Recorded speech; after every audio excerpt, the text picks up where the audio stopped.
প্রতিটা রুহু, প্রতিটা মানুষ মালাকুল মাউতকে দেখতে পায়। আপনিও দেখবেন, আমিও দেখব। মুমিনদের কাছে এসে মালাকুল মাউত একজন যুবকের বেশে সাদা ধবধবে জুব্বা পরে সুগন্ধি মেখে মুমূর্ষু ব্যক্তির শিয়রে বসে বলে, ইয়া আইয়াতুহান নাফসুল মুতমাইন্নাহ, হে প্রশান্ত আত্মা, উখরুজি ইলা মাগফিরাতিল্লাহি ওয়া রিদওয়ানি, আল্লাহর ক্ষমা আর দয়ার দিকে বের হয়ে আসো। বলা মাত্রই মুমিনের আত্মাটা স্মুথলি বের হয়ে আসে। কাফান মিন আকফানিল জান্নাহ, হানুত মিন হানুতিল জান্নাহ, জান্নাত থেকে আনা সুগন্ধি কাফনের মধ্যে পেঁচিয়ে তিনি রূহটাকে নিয়ে ইল্লিনে চলে যায়। সরাসরি দেখে মালাকুল মাউতকে। আর যারা ইসলাম বিরোধী, কোরআন বিরোধী, তাদের সামনে এসে মালাকুল মাউত ত্রাস সৃষ্টি করে। আগে ধমক। হাইওয়েতে মাঝে মাঝে ডাকাতি হয় না? বাসগুলোর মধ্যে যখন ডাকাতি হয়, বাসে থাকে 50 জন, ডাকাত ঢুকে 5 জন। এই 5 জনের ভয়ে সবগুলো পেশাব করে দেয়, কারণ ত্রাস সৃষ্টি করে। এসেই চাইনিজ কুড়াল দিয়ে আগে কুবায় দেয় 4-5 জনের। রক্ত দেখে কি দেওয়ার সব আগে রেডি করে রাখে। মালাকুল মাউত এসে কাফের, নাস্তিক, মুশরিকদের সামনে সেরকম একটা ত্রাস সৃষ্টি করে। ভয়ে লোকটা কাঁপতে থাকে। ওর কাছে ভদ্র ভাষায় কথা বলে না, সুন্দর জামা পরে আসে না, কালো কুচকুচে চেহারা, ভয়ঙ্কর একটা রূপ নিয়ে, আকৃতি নিয়ে ইসলাম বিরোধীদের মাথার সামনে আসে। দুর্গন্ধযুক্ত চেহারার দেহ নিয়ে ধমক দিয়ে বলে, ও পাপাত্তা, ইয়া আইয়াতুহান নাফসুল খাবিসা উখরুজি ইলা গাদাবিল্লাহ, হে পাপাত্তা, আল্লাহর রাগ, ক্রোধ আর গজবের দিকে বের হয়ে আয়। মুমিনের আত্মা বলার সাথে সাথে যেমনি মুমিনের দেহ থেকে বের হয়ে জান্নাতি কাফনের ভেতরে ঢুকে, কাফেরদের আত্মাও কি এরকম তাড়াতাড়ি বেরোতে চায় নাকি? কাফেরদের আত্মা বেরোতে চায় না। ডানে দৌড়, বায়ে দৌড়, সামনে দৌড়, পেছনে দৌড়, আহা, দৌড়াদৌড়ি করে।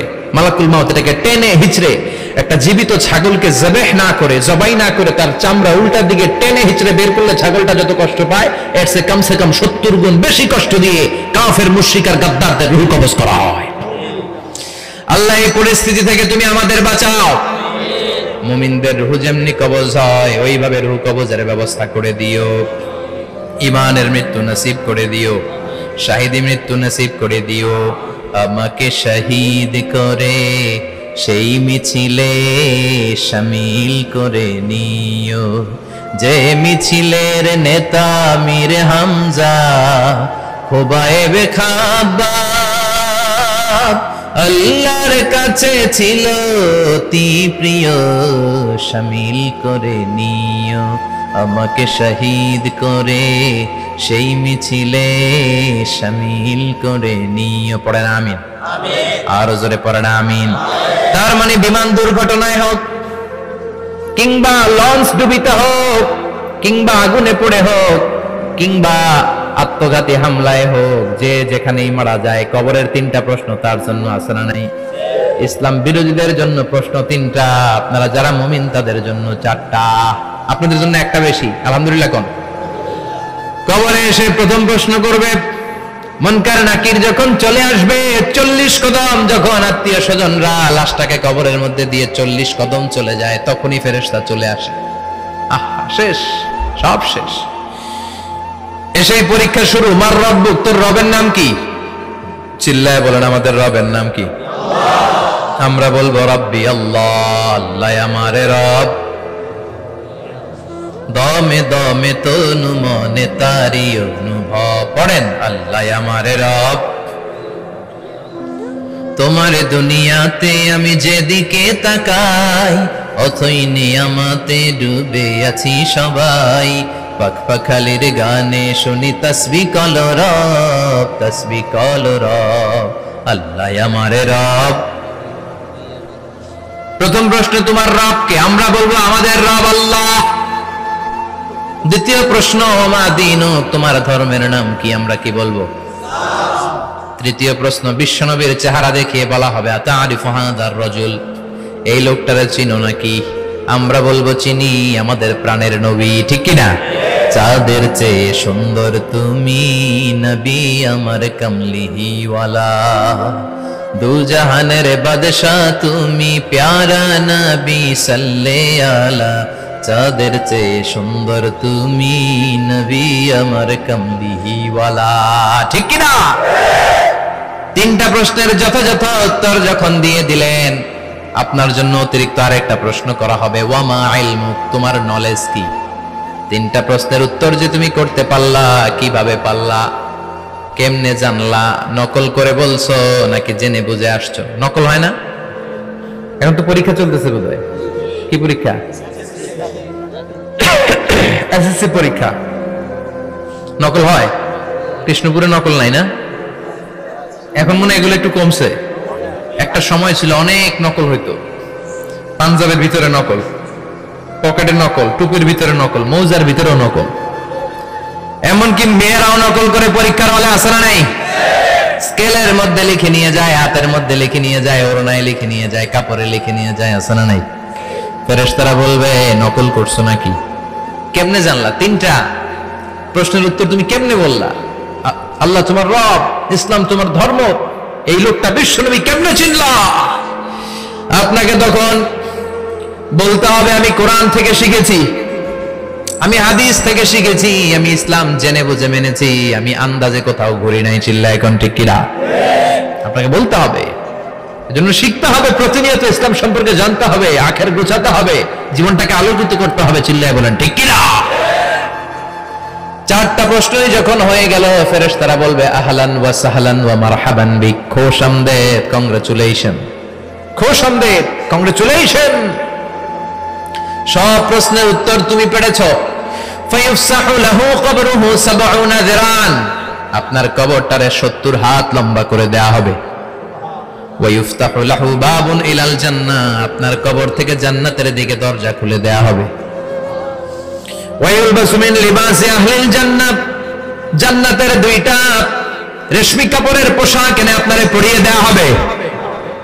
আর বলা হবে নাম কানাও মিলা আরুস, ঘুমাও, sleep, you should get some sleep now, তোমাকে লম্বা সময় পরে দিতে হবে, ঘুমাও। কানাও মিলা আরুস, যেমনি বর বাসর রাতে আরামসে ঘুম দেয়, বাসর রাতে যেমনি বর কনেকে নিয়ে মধুর ঘুম দেয়, তুমিও ঘুমাও, কেউ তোমার ঘুম ভাঙবে না। মালাক ইসরাফিলের, কিয়ামতের জন্য ইসরাফিলের সিংহায় যে ফুৎকার আছে, ওই ফুৎকার ছাড়া কোনো কিছুই তোমার ঘুম ভাঙাতে পারবে না। আলহামদুলিল্লাহ পড়েন। আল্লাহ আমরাও যেন চারটা প্রশ্নের উত্তর দিয়ে লম্বা একটা ঘুম দিতে পারি, পড়ে না আমিন।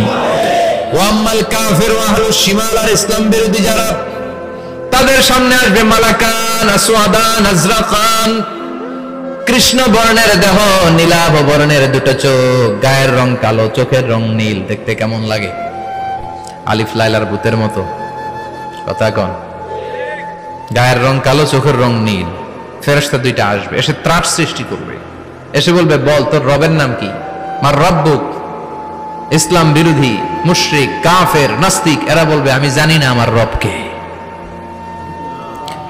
আমি জানি না, আমি তো আজীবন শুধু চেয়ার করেছি, মদ খেয়েছি, আমি ধর্ষণে সেঞ্চুরি করেছি দুনিয়ার বুকে, আমি টেন্ডারবাজি করেছি, চাঁদাবাজি করেছি, আমি মাস্তানি করেছি, আমার দাপটে এলাকার ইসলাম প্রিয়রা বাসায় ঘুমাতে পারে না। আমি ছিলাম টেন্ডারবাজ, আমি ছিলাম গডফাদার, সন্ত্রাসীদের লিডার, আমি ছিলাম ডন 1 2 3 সব, আমি ছিলাম ডনের ডন, আমি ছিলাম মাস্তান, রংবাজ, রব টপ কি আমি তো জানি না। লাদ্রি লাদ্রি, আমার জিজ্ঞেস করো না। আবার প্রশ্ন করা হবে ওয়ামা দীনুক, তোর ধর্মের নাম কি? বলবে লা আদরি, আমার কোনো ধর্ম নাই, আমার কোনো ধর্ম নাই, আমি শুধু মৌজ মাস্তিতে ছিলাম, আমি আনন্দ ফুর্তি করেছি, ইসলাম নিয়ে আমার মাথা ব্যথা ছিল না, আজীবন ইসলামরে আমি বাস দিয়েছি। চিল্লায় বলেন ঠিক কিনা? ইসলাম বিরোধীদের সাথে ছিল আমার চলাফেরা, আমার সব সাঙ্গপাঙ্গ ছিল গুন্ডা বদমাশ, ইসলাম বিরোধী। রব কি, ইসলাম কি, এগুলো আমি জানি না, আমার এগুলো জিজ্ঞেস করো কেন? ধর্ম কি আমি জানি না, আমি কিচ্ছু মনে করতে পারছি না। 3 নাম্বার প্রশ্ন করা হবে আতারিফু হাযার রাজুল, দেখো তো এই লোকটারে চিনো কিনা? কয় না, চিনি না, তবে মনে হয় এই লোকটারে দুনিয়ার বুকে আমি গালি দিতাম, এই লোকটার বিরোধিতা করতাম, ব্লগের মধ্যে এই লোকটার ব্যাপারে কুৎসা রটনা করতাম, এই লোকটার কার্টুন বানিয়ে আমি হিংসা ছড়িয়ে দিতাম, এই লোকটার ব্যাপারে আমি এলাকার মধ্যে অপপ্রচার চালাতাম। ফেরেশতারা বলবে তাই, এই ছিল তো ডিউটি, দাঁড়া এখনই আমাদের খেলা শুরু, এখনই শুরু। ফায়ুতরাকু বিমাতারিক মিন হাদিদ, লোহার একটা হাতুড়ি দিয়ে মাথা থেকে পা পর্যন্ত পিটানো হবে, পিটিয়ে ওর গোশতের হাড্ডিগুলোকে থেতলে ফেলা হবে। ওয়ায়ুকালু লিল আরদি ইলতাইমি, কবরের দুই পাশের মাটিরে বলা হবে এবার দুই দিক থেকে তোরা চাপ দে। চাপ দেয়া হবে, ধাক্কা ধাক্কি করেও সে সুবিধা করতে পারবে না। মাটি আস্তে আস্তে আস্তে আস্তে দেহের দুই দিকে লেগে এমন জোরে দুইটা চাপ দিবে, ফাতাখতালিফা আদলাউহু, তার ডান পাশের পাজরের হাড্ডি বাম দিকে ঢুকে যাবে, বাম দিকের হাড্ডি ডানে চলে যাবে। বিশ্বনবী বললেন এই হাতুড়ি দিয়ে পিটানোর শাস্তি, কবরের চাপ দেওয়ার শাস্তি চলতেই থাকবে হাত্তাল কিয়ামা, কিয়ামত পর্যন্ত। আল্লাহ কবরের শাস্তি থেকে আমাদের বাঁচাও। আমরা এই আযাব পেতে চাই না, আমরা যেন ঠিকভাবে কবরের 4টা প্রশ্নের উত্তর করে দিয়ে লম্বা ঘুম দিতে পারি। আল্লাহ তুমি তৌফিক দাও। এজন্য আল্লাহ বললেন, গোলাম দুনিয়া নিয়ে পাগল হয়ে থেকো না। এই দুনিয়ার জীবন আসল জীবন নয়, আসল জীবন হলো কবরের জীবন। জোরে বলেন ঠিক কিনা? এই জন্য মাঝে মাঝে কবরে যাবেন, কবরস্থানে দাঁড়িয়ে চিন্তা করবেন এই জায়গায় আমারও আসতে হবে। দিন যাবে, রাত আসবে, বৃষ্টি হবে, শীত আসবে, কেউ আমার দেখতে আসবে না, একা থাকতে হবে। একা, বড় একা, অন্ধকার, বড়ই অন্ধকার। ওই কবরের জীবনের সামান গোছানোর দরকার আছে না নাই? ওই কবরে সুখে শান্তিতে থাকতে চাইলে নামাজ পড়ার দরকার আছে না নাই? কোরআন পড়ার দরকার আছে না নাই? ছেলে মেয়েগুলোরে মানুষের মতো মানুষ করার দরকার আছে না নাই?